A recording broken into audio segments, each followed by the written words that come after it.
मृदु मध्याधि मात्रत्वात् ततोपि विशेषः. Translation: success varies according to the dedication to practice, mild, medium, or intense. So he says there are 3 categories of sadhaks, spiritual aspirants. One is mild. So those whose enthusiasm is mild, the moment they encounter difficulty, they say, this is enough. They stop. Then there are those who have a moderate level of enthusiasm. They are willing to step out a little from their comfort zone, but not too much.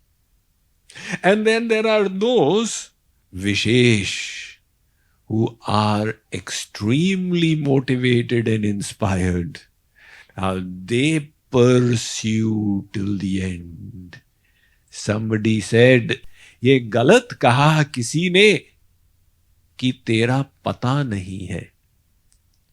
Somebody is speaking to God and saying, ये गलत कहा किसी ने कि तेरा पता नहीं है. पता means address in Hindi.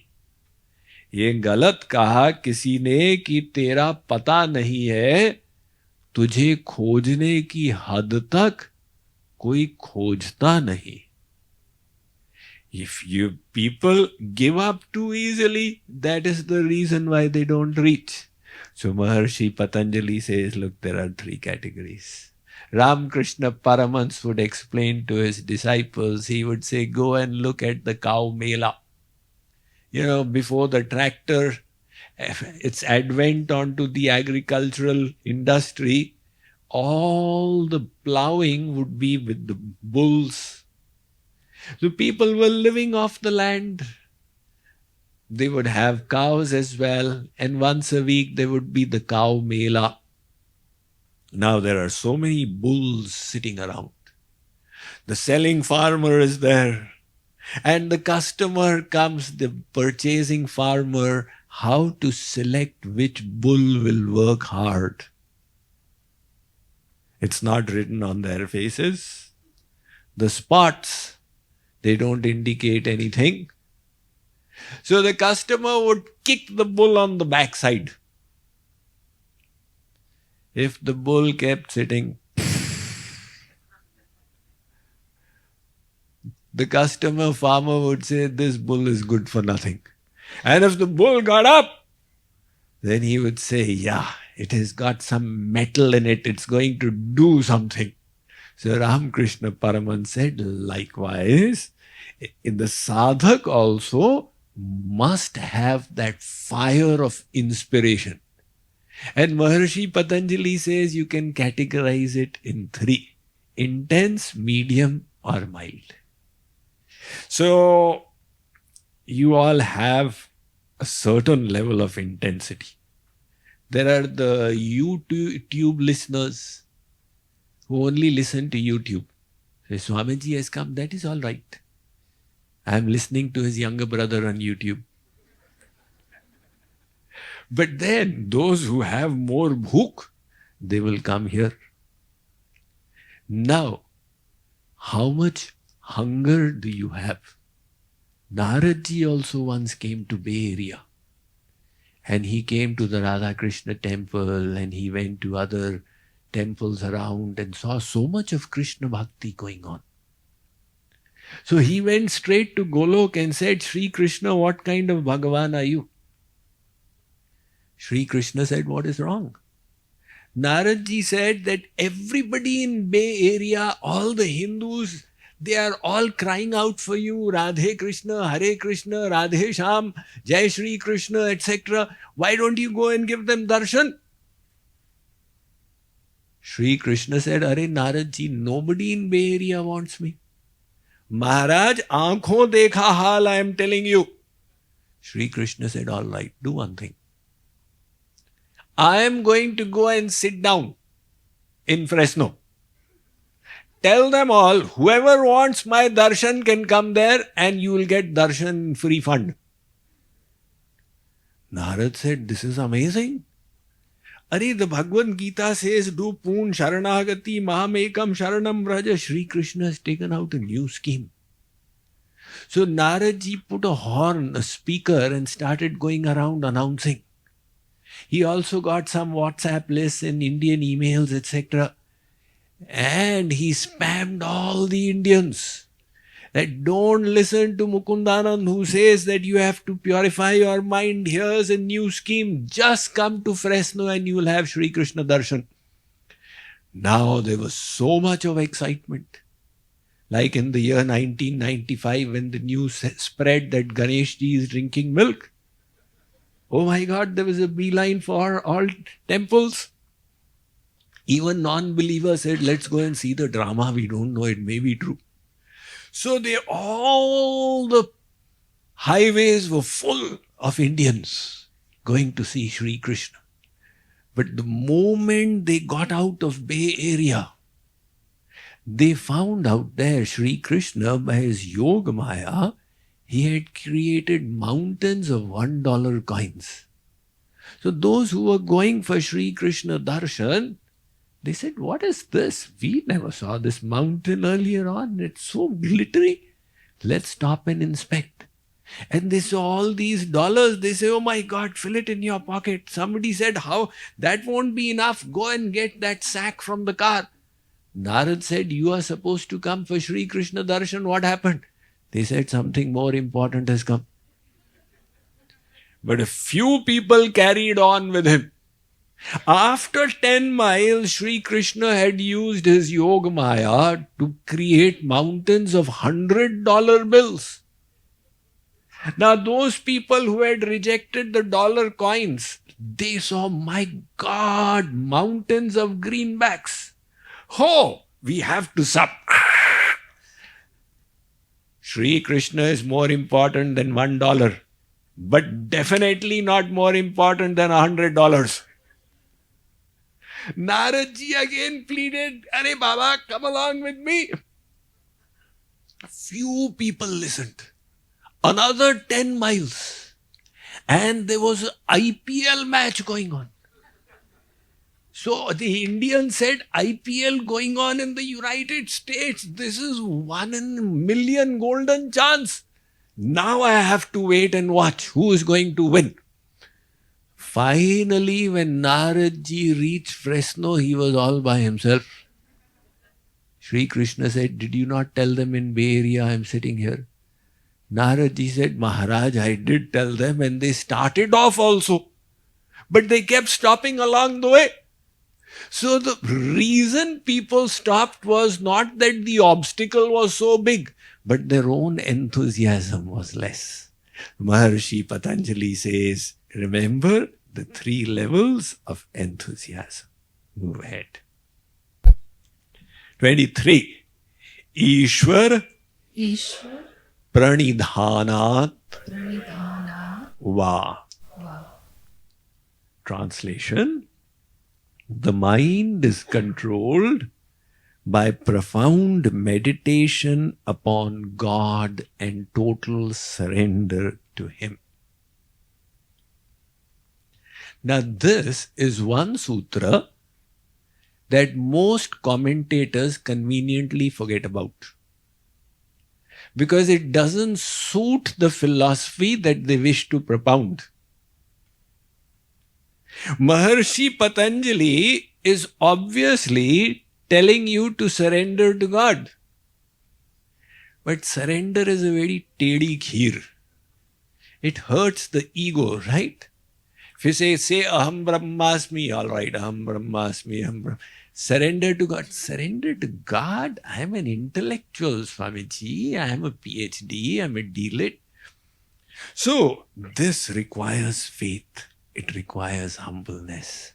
But Maharshi Patanjali is clearly saying, this mind, if you wish to conquer it, even enthusiasm will not be enough.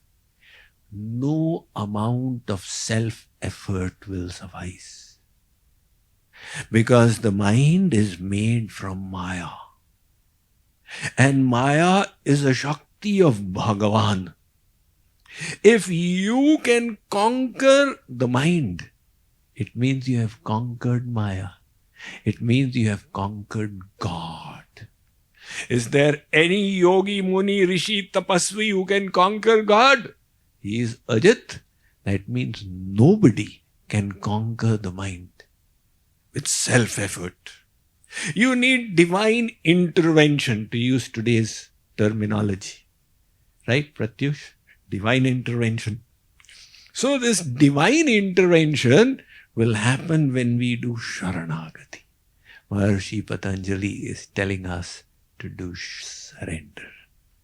But somebody say, he's telling you surrender to yourself because you yourself are Bhagavan. But he is clarifying in the next sutra, I don't have any such intentions. Listen to this. Klesha karma vipakashayair aparamrishtah Ishvarah. Translation: God is the supreme being beyond the 5 miseries, kleshas, 3 karmas and their effects, and desires or vasanas. So when he says surrender to God, he is clarifying what God he is talking about. He's not saying that, we are all God and God is inside. And see, now you go into the temple, the devotee says, Tvameva mata cha pita tvameva, which makes sense. You are my father, you are my mother. Tvameva sarvam. And now the jnani says, no, this is incomplete knowledge. Swameva mata cha pita swameva. Swameva bandhuscha sakha swameva. Swameva vidya dravanam swameva. Swameva sarvam swayam deva deva. Everybody's got their own takes, right, on the supreme truth. So Maharishi Patanjali is saying, I am not referring to the Atman, because the Atman is afflicted by the Panch Kleshas. It is under the 3 gunas. It is under the 3 karma. It is afflicted by the Pancha Klesh. It is bound by the Panchakosh. It is affected by the 3 dosh. All of these adhi vyadhi are affecting the mayadhin soul.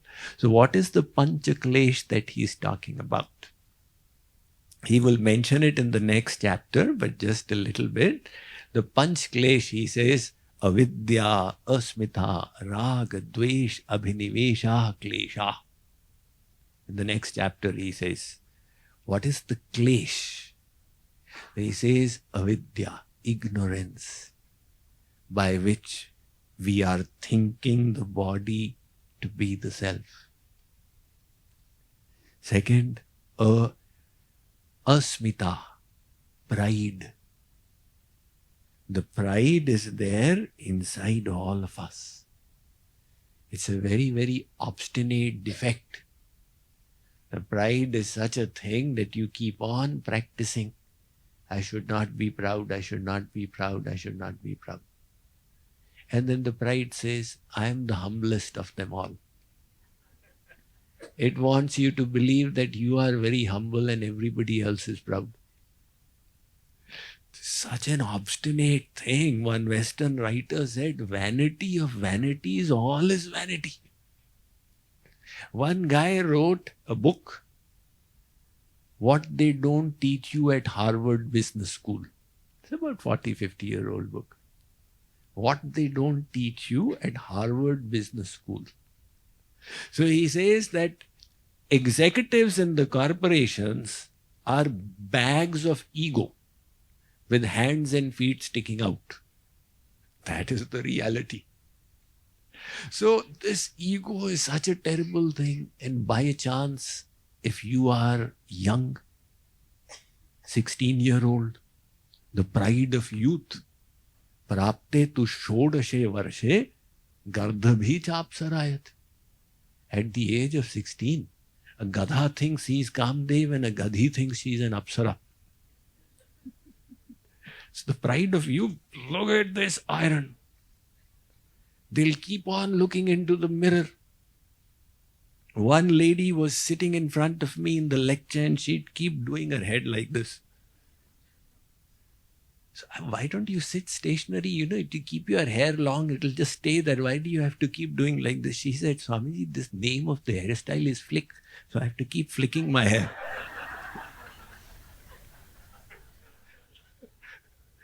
So the pride of youth, the pride of beauty, the pride of wealth, the pride of high position. When Daksh, he cursed Shivji, Brahma said, Nahi ko vas janma jagmahi prabhuta pai jai madanahi. There is nobody in this world of Maya who gets a position of importance and doesn't become proud as a consequence of it. Such is this defect sitting inside all of us. It is the first defect of Maya that comes and the last defect that goes. The day pride goes, that day you achieve God realization. That is why one of the primary sadhanas is to cut the pride, to repeatedly become aware of your shortcomings and defects. So these kleshas are afflicting us in the Mayadheen state.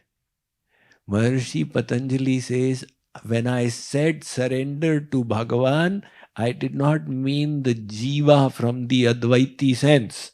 I meant that Bhagavan who is beyond Kal, Karma, Klesh, etc. And in case somebody still has some doubt, he speaks in the next sutra. Tatra Niratishayam Sarvagya Bijam.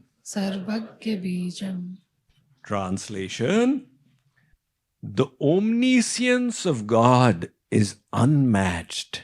He is the seed of all knowledge. So now he's saying that God which I am talking about is all-knowing. See, we people have limited knowledge. How limited? Somebody who studies law all their life, they also just have knowledge of one subject of law. I'm a civil lawyer. I'm a taxation lawyer. Ari Baba, don't you know civil? No. My specialization is limited to taxation. So one person who has studied law for 50 years doesn't know all of law. Somebody was telling me, Swamiji, now in medical there are so many fields. So somebody was saying, Swamiji, he had a problem on the foot. So I said, did you show the orthopedist? He said, Swamiji, out here there's another branch called podiatrist. The doctor who only specializes in the feet. Wow. So little a human being knows. I ask doctors that how much do you know of your field of specialization? The honest doctor says, Swamiji, it's such a vast area. We know just 3%, etc. There's so much yet to be known. Now, supposing you practice yoga sadhana, some yogis, they can become antaryami when the mind gets focused. Now, antaryami means you can read the other person's thoughts. Maharishi Patanjali is saying that Bhagavan is not just antaryami. Even yogis can be antaryami. Bhagavan is omniscient, sarvagya. What does that mean? Antaryami does not know what you were thinking 1 hour ago. And where is the question of knowing what you were thinking 3 days ago? Bhagavan knows what you were thinking from the time you were born till today, at every moment. Because he has to keep an account and give the fruits of the karmas. So he knows, And not just in this life, all your previous lives as well. Innumerable. And not just one soul, for all the souls in creation. That is omniscient, sarvagya. Vishnu jo surahit nar tanudhari so sarvagya yatha tripurari. When Sati took on the form of Sita in the Ram Katha, and she sat down there, Ram and Lakshman were going searching for Sita. And Shivji and Sati came. Shivji said, my Ishtadev. So he did pranam from far. And Sati said, what kind of Bhagavan is he? Arey bhai, he doesn't even know where is Sita. Bhagavan is supposed to be omniscient and he doesn't even know where is Sita. This can't be Bhagavan. So she said, let me test him out. She took on the form of Sita and sat down there that he will look at me and say, ah, Sita, I found you. Lakshman will say, Bhabiji, you were sitting here, we were searching the other side. Today Sita Navami, right? Right, so, Sita Mata ki. Now what happened was, when Sati took the form of Sita, Ram was, where are you Sita, where are you Sita? And then he saw Sita Rupi Sati. He said, Ma, you are sitting here? Where's my Pitaji? Because he considers Shivji as his Ishtadev. From that point of view, Shivji is his father. And Sati then becomes his mother. So he said, Mother, where is my father? Sadi kapatu janeu suraswami sab darasi sab antarayami. Tulsidas ji writes, what is the problem in Ram finding out the kapat of Sati? Sumerat jahi mitaiya jnana so sarvagya Ramu Bhagavana. Ram is just remembering him destroys the darkness of ignorance. Where is the question of ignorance in Ram? So he is all-knowing. That is why Sri Krishna said to Arjuna, the 26th verse of the 7th chapter, he said, Vedaham samatitani vartamanani charjuna bhavishyani cha bhutani mam tu vedana kaschana. Arjun, I am Trikal-darshi. I know the present, I know the past, and I know the future. But me, nobody knows. Maharishi Patanjali says, I am referring to that Bhagavan. You will need to surrender to him and receive his grace to conquer the mind.